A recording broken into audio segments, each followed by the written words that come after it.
പ്രിയപ്പെട്ടവരെ, ഒരേ വിഷയത്തിൽ മൂന്നാമത്തെ വീഡിയോ ആണ് ഞാനിന്ന് ചെയ്യുന്നത്.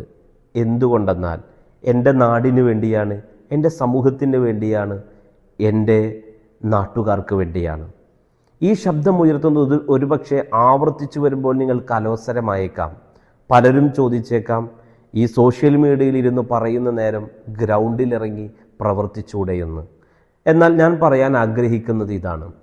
ആദ്യം ഈ വിഷയവുമായി ബന്ധപ്പെട്ട് പലരും ശബ്ദമുയർത്തിയിട്ടുണ്ട്. പത്രമാധ്യമങ്ങളിൽ, മുഖ്യധാര പത്രമാധ്യമങ്ങളിൽ വാർത്ത നൽകിയിട്ടുണ്ട്. മാത്രമല്ല, ശിവാലയ കൺസ്ട്രക്ഷൻ കമ്പനിയുടെ ഓഫീസിൽ ചെന്ന് ഉത്തരവാദിത്തപ്പെട്ടവരുമായി വാർഡ് മെമ്പറും ജനപ്രതിനിധികളും അതേപോലെ തന്നെ രാഷ്ട്രീയ നേതാക്കളുമായി ബന്ധപ്പെട്ട് നേരിട്ട് പരാതി ബോധിപ്പിക്കുകയും അവസാനം അതിലും പരിഹാരം കാണുന്നില്ല എന്ന് വന്നപ്പോൾ പഞ്ചായത്ത് സെക്രട്ടറിയെ നേരിട്ട് കാണുകയും ഔദ്യോഗികമായി പരാതി കൊടുക്കാൻ മുസ്ലിം യൂത്ത് ലീഗിൻ്റെ നേതാക്കളോടൊപ്പം പങ്കെടുക്കുകയും ചെയ്തതാണ്. മാത്രമല്ല, അതിൽ പഞ്ചായത്ത് സെക്രട്ടറി ശിവാലയ കൺസ്ട്രക്ഷൻ കമ്പനിയുടെ ഉദ്യോഗസ്ഥരുമായി നേരിട്ട് സംസാരിക്കുകയും ഇന്നു തന്നെ പൊളിച്ചു മാറ്റണമെന്ന് പറയുകയും 24 മണിക്കൂറിൻ്റെ സമയം കൊടുക്കുകയും ചെയ്തു. പക്ഷേ ആ വാക്കും അവർ ലംഘിക്കപ്പെട്ടിരിക്കുകയാണ്. എൻ്റെ ചോദ്യം ഇതാണ്: ആരുടെ ബലത്തിലാണ് ഇവർ ഈ ധിക്കാരം ഈ നാടിനോട് ചെയ്യുന്നത്?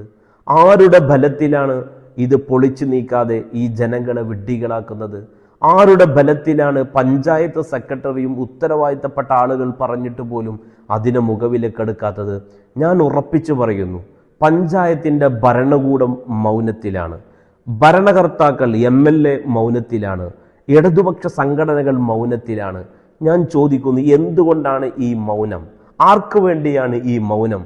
ആർക്കു വേണ്ടിയാണ് ഈ കൂട്ടിക്കൊടുപ്പ് എന്നുള്ളതാണ് എൻ്റെ ചോദ്യം. കാരണം എല്ലാ ഭാഗങ്ങളിൽ നിന്ന് ഇടപെടലുകൾ ഉണ്ടായിട്ട് പോലും പൊളിച്ചു നീക്കാതെ ഈ അണ്ടർപാസ് ഒരു ജനദുരിതമായി, ഒരു ദുരന്തത്തിനുള്ള വേദിയാക്കാൻ വേണ്ടിയിട്ടാണ് ഇവിടെ ഈ നാടിനെ ഇവർ ഉപയോഗപ്പെടുത്തുന്നത്. ഞാനിത് ആവർത്തിച്ച് പറയേണ്ടി വരുന്നത് കഴിഞ്ഞ ദിവസം നേരിട്ട് കണ്ട അനുഭവം എന്നുള്ള നിലക്ക് പറയുകയാണ്. 5 മിനിറ്റോളം ആംബുലൻസ് അവിടെ ബ്ലോക്കായി നിൽക്കുന്നൊരു സാഹചര്യമുണ്ടായി. ആ രോഗി ഞാനോ നിങ്ങളോ ആണെങ്കിലോ? അതുകൊണ്ട് പ്രിയപ്പെട്ടവരെ, ഈ ഒരു ദുരന്തത്തിന് വേണ്ടി നമ്മൾ കാത്തു നിൽക്കാതെ ഈ അനധികൃത നിർമ്മാണവും അതേപോലെ തന്നെ ഇവിടുത്തെ ജനദ്രോഹ നടപടികളും അവസാനിക്കൽ നമുക്ക് ആവശ്യമാണ്. അതുകൊണ്ട് എല്ലാവരും ഒരുമിച്ച് നിന്നുകൊണ്ട് ഈ അണ്ടർപാസിന് താഴെയുള്ള അനധികൃത നിർമ്മാണം, കെട്ടിടം പൊളിച്ചു മാറ്റാൻ കൂടെ ഉണ്ടാവണമെന്നാണ് എനിക്ക് ആവശ്യപ്പെടാനുള്ളത്.